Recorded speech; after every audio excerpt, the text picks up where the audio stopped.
Tingnan mo. Soup na yan. Yuck. Asahan mo. Ha? Asahan mo muna. Nasaan ko na ako? Guys, andito kami sa... Ano nga pangalan nito? Almaki. Almaki Restaurant. Ang ganito palang kainan dito, guys. So, Doksay kulungan ng baboy. diba? Kainan nila dito sa Saudi. Sa mga restaurant. Ganyan siya. Ganyan.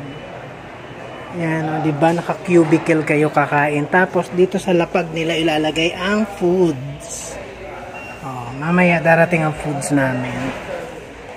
Yung isang order namin is pwede na ang good for 3 na.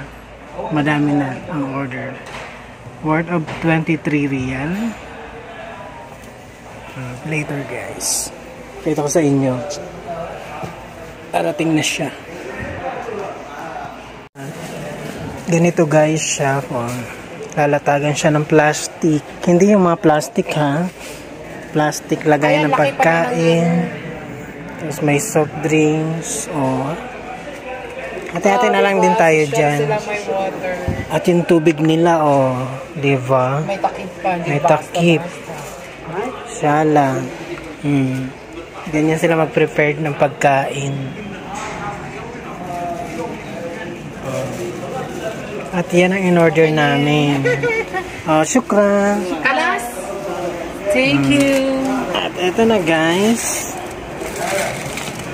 Ayun, puti yung kanin nila. Okay na to, babe. Kabsa. Yan tinatawag na kabsa.